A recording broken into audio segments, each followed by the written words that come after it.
Сайн уу? Энэ өдрийн мэндийг хүргэе. За ингээд би та бүхэнд яг одоо Brighton сургалтын төвийн сургалтын онцлог болон ямар аргачлалаар яаж явдаг тухай маш товчхон мэдээлэл өгч байна. За хэрвээ та англи сурж байгаа бол ер нь бол хамгийн түрүүнд эхлээд зорилгоо тодорхойлох хэрэгтэй. Та академик мэдлэгээ сайжруулмаар байна уу? Эсвэл хурдан хугацаанд хэрэгэл сурмаар байна уу? Хэрвээ та би хурдан хугацаанд ярьж сурмаар байна.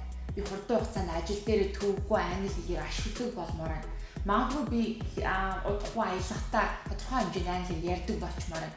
Эсвэл би удахгүй TOEFL өгч байгаа, би удахгүй IELTS шалгалт өгч байгаа. Тэгээ ярианыхын чадвар дээр би илүү муу оноод аваад байна гэсэн ийм асуудалтай байх юм бол таны зорилго бол хэрэглээний чадвараа сайжруулах гэж байгаа гэсэн энэ зорилгын дээр хамаарч байгаа юм. Brighton сургалтын төвөнд яг энэ хэрэглээ гэдэг энэ зорилгын дор сургалтын хөтөлбөрөөр бүтээж түүнд хүрэх аргачлалуудыг боловсруулсан ийм сургалтын төв юм. Ярианы чадвар буюу энэ хэрэглээ төвтэй чадварыг богино хугацаанд сайжруулахад танд заавал тодорхой систем хэрэгтэй байдаг. Дийлэнх хүмүүс яриад байвал ярианы чадвар сайжрах гэж боддог. Гэтэл ийм аргаар явах нь маш удаан хугацаанд үр дүнгээ өгдөг байна. Тэгвэл одоо би та бүхэнд Brighton сургалтын төвийн явдаг үндсэн зарчмыг танилцуулъя. Brighton-чууд бид өгүүлбэрийн бүтэц, үг, дүрм, мэдрэмж гэсэн энэ дөрвөн чадварыг жигд хөгжүүлэх ийм сургалтын системийг бүтээсэн сургалтын төв.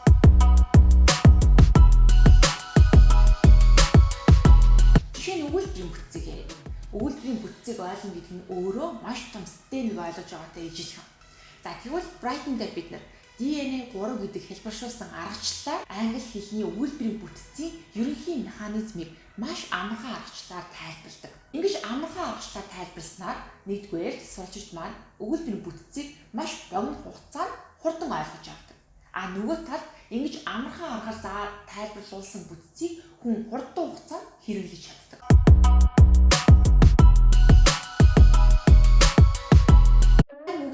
Brighton дээр бид нар үгийг life word болон power word гэсэн хоёр үндсээс хувадаг.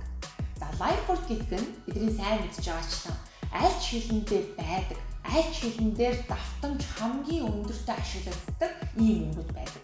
За ерөнхийдөө та бүхэнд илүү ойлгомжтой байх юм бол англи хэл дээр хараад мэддэг гэдэг мөртлөө буцаагаад англи дээр өөрөө яриад хэлэхдээ эн чинь юу гэсэн үг вэ гэд гайхдаг, эргэлздэг тэр үгнүүдийг бид нар хэлж байгаа юм.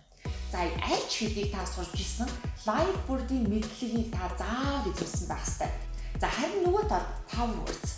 Power words гэдэг нь тухайн хоёр хэлний сэтгэлгээ болон ерөнхий соёлын ялгаанаас үүдсэн шууд буулгаж болтгүй гэхдээ нөгөө тал ялгаагүй хэрэглээ маш өндөртэй байдаг энэ үгнэрийг хэлж байгаа юм. За жишээ нь бид нэр англи хэл дээр заавал гэдэг үгийг юу гэж хэлэх вэ? Figure out гэдэг энэ үгийг бид нар ер нь яг ямар нөхцөлд хэрэгж болох вэ? Явж тэгж таарсан гэдэг энэ утгыг бид нар англи хэлээр юу гэж хэлэх вэ? Гэх мэтчлэн маш олон хэрэглээнд их байдаг мөртлөө шууд буулгаж болдоггүй, словар дээр байдаггүй, асал сурах бичиж багтаагүй маш олон үг байдаг. Энэ үгийг бид нар мэдчихэж таны яриа болон бичгийн чадвар илүү оновчтой, илүү гоё юм уян хатан тийм ээ. Дээрээс нь нэмээд илүү сонсголонтой болж өгдөг юм. Тэгэхээр Brighton дээр бид нар энэ үгсийг power words гэж нэрлэдэг ба энэ үгсийг бид нар заавал лекцээр заадаг. Лекцэнд орж иж багш та бүгд энэ үгийг тайлбарладаг. Яагаад гэж нүг гэхээр энэ бүх үгийг зүгээр орчуулах нь энэ чинь энэ үг шүү гэж хэлэхэд хэцүү байдаг. Өөрөөр хэлбэл түрүүний багшийн хэлсэнчлэн шууд монгол хэл дээр, шууд англи хэл дээр буух боломжгүй. Тэгээ өөрөө тухайн хүн мэдэрч байж зөв газар тавих боломжтой ийм хэсэг бүлэг үгсийг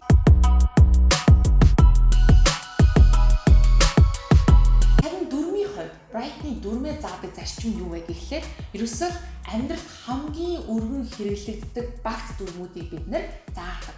Сургалтын төв дээр ирж байгаа маш олон сурагчдын асуудал юу байдаг вэ гэхлээр маш удаан хугацаанд дүрм үзчихсэн, энэ тийм дүрм заалгаж исэн боловч яг ярихаараа, яг бичгээр ойр зургаа хідэн дүрм дээр хүртэл алдаа гаргаад идэг.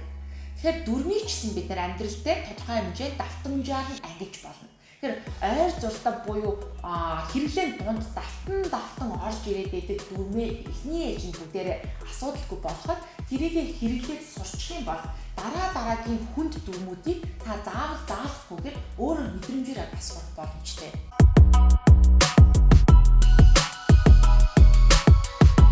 За харин сүүлийн хэсэг бол мэдрэмж буюу маш чухал нэг хэсэг байгаа юм. Аливаа мэдлэгийг авах нэг өөр, тухайн мэдлэгийг хэрэглээ болгож хувиргах бас нэг өөр процесс байдаг. За мэдлэгийг хэрэглээ болгохын тулд бидэнд яалтчгүй даан ганц тархинд орж байгаа мэдээлэл хангалтгүй байдаг. Өөрөөр хэлбэл бүгдээрээ нөгөө тал мэдрэмж гэсэн энэ эсхийг заавал зэрэг хөгжүүлж тэний чадвар хүссэн хэмжээнд хүрч чаддаг. Та тархиндаа зөвхөн мэдлэл оруулаад байвал зөвхөн өвч ээжлээд дүрм үзээд байх юм бол та нэг өгүүлбэрийг амнаасаа гаргаж хэлэх гэж магадгүй 1-2 минут зарцуулна. Харин яриа гэдэг бол маш богино хугацаанд болж байгаа юм процесс. Тэгэхээр энэ юу хэлэх гээд байна вэ гэхлээр мэдрэмж буюу таны нөгөө цаад тархины чинь даалд ухамсар ажиллаж байж бүгдээрээ хурдан хугацаанд юм яаж түүхүү бичиж сурах юм. Нэгэнт бид тухайн орчинд нь очиж англи хэл сурч чадахгүй байгаа учраас энэхүү мэдрэмжийг бүгдээрээ хөгжүүлэхэд тулд хиймэл орчин мөдөрлөх хэрэгтэй. За энэ хиймэл орчин бид нэр Brighton дээр аль бие ёсоор сургалтын нэг хэсэг болгож хөгжүүлдэг буюу аль сургалт нь эхнээсээ авахгүйгээд бид нар мэдрэмж хөгжүүлэх ийм багц төлөвлөгөөтэй ажилладаг байгаа юм.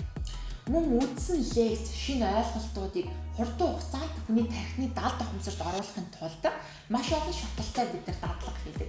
Үүнд бие repetition дадлага, essay based speaking, даангаан speaking practice зэрэг хэд хэдэн ийм шатлалтай дадлагууд багтдаг байгаа юм. За ингээд эцэст нь хэрвээ та энэ дөрвөн чадварыг анханаас нь авахгүйгээр цэгцтэй хөгжүүлж чадах юм бол таны ярианы чадвар баттай сайжрах юм. Тэгэхээр Brighton сургалтын төвийн танхимын болон зайны бүүстерс хөтөлбөрт аль алинд нь энэ дөрвөн чадварыг хөгжүүлэх хөтөлбөрөөр явагддаг байгаа юм. За Brighton танхимын сургалт ерөнхийдөө 2 том хэсэгт хуваагддаг. За нэг нь болохоор DNA class, нөгөө тал болохоор power class. За DNA class нь дотроо 2 шатлалтай ба хурдан хугацаанд монгол хэлний ямар ч хүнд өгүүлбэрийг англи хэл дээр төвөггүй буулгаж сурах энэ аргачлалыг, энэ техникийг эзэмших гол зорилготой. За өгүүлбэрийн бүтцийг ойлгож маш хурдан хугацаанд хэрэгж чадна гэдэг бол тийм амар зүйл биш. Brighton сургалтын төвийн DNA class сурж байгаа сурагчид маань ерөөсөө 1.5 сар гэхэд ямар ч хүнд өгүүлбэрийг англи хэл дээр төвөггүй буулгаж сурч байгаа. За энэ бол бидний үнэхээр бардам хийж чадах амжилт байна. Тэгээд дээрэс нь мэдээж өгүүлбэрийн бүтцээ өөрийнхөө хажуугаар тодорхой хэмжээнд шаардлагатай үзэх ёстой дүрмүүд, үгүүд, мөн мэдрэмж хөгжүүлэх бац даалгаврууд хамтдаа энэ хөтөлбөрт багтаад явдаг байгаа юм. За Power Class-ийн гол онцлог бол мэдээж нэгдүгээр өгүүлбэрийн бүтцээ асуудалгүй гаргадаг байх хэрэгтэй. За интермедиат төвшөнтэй орж иж байгаа сурагчид маань нэг асуудал байдаг нь өгүүлбэрийн бүтцийн хичээл өмнө үзчихсэн.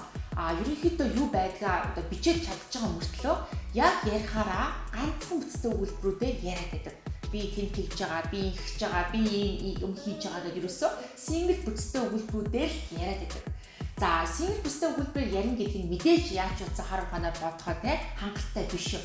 За тийм учраас Power Class-ийн нэгдүгээр үзэх ёстой маш чухал хэсэг бол аль болох урт хүнд өгүүлбэрээр ярьж сурах юм. За нөгөө талд ярианы чадрыг асуудалгүй болох гол юм бол Power Class дээр Power Words байдаг.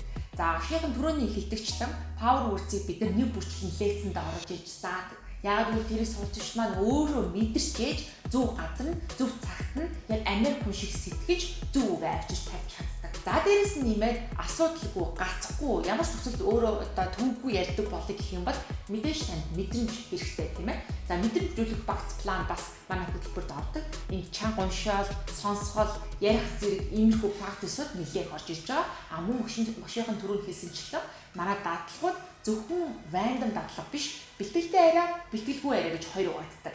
За тэгэхээр аль процессыг дамжиж хүн ер нь бол богино хугацаанд энэ мэдрэмжийг сайн хөгжүүлж чаддаг байгаа юм. За ингээд Brighton сургалтын төвийн ерөнхий хөтөлбөрийг товчхон тайлбарлахад ийм байна. Та өөрөө манай бүртгэхийн формыг бөглөөд аль төвшөнд нь таны төвшин таарахаараа гэдгийг шалгуулаад тухайн төвшөндөө суралцах боломжтой. Мөн хэрвээ та танхимаар суралцах боломжгүй, зайнаас оролцож байгаа, хөдөө орон нутагт амьдардаг гадаадд сурж байгаа, ажиллаж байгаа бол манай Boosters хөтөлбөрт оролцох боломжтой. За Boosters хөтөлбөрийн гол онцлог бол энэ үндсэн DNA class болон Power class орж байгаа манай танхимын бүх контент, бүх агуулга багтчихсан ийм цогц хөтөлбөр. За цогц хөтөлбөр гэж нэрлэж байгаа бас гол шалтгаан нь юу вэ гэхлээр танхимын сургалтанд багтаж чадахгүй байгаа маш олон юмыг бид нэр Boosters хөтөлбөрт багтааж өгсөн.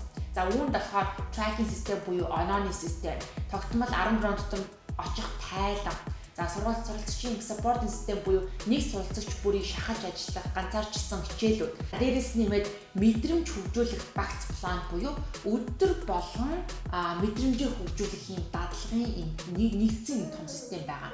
За иймэрхүү байдлаар хэрвээ та 5 сарын хугацаанд би яг ингээд өөрийнхөө хамаг хүчин чадлыг гаргаад шахаж ажилламаар гэж бодох юм бол манай бүүсэрс хөтөлбөр танд илүү тохиромжтой юм аа.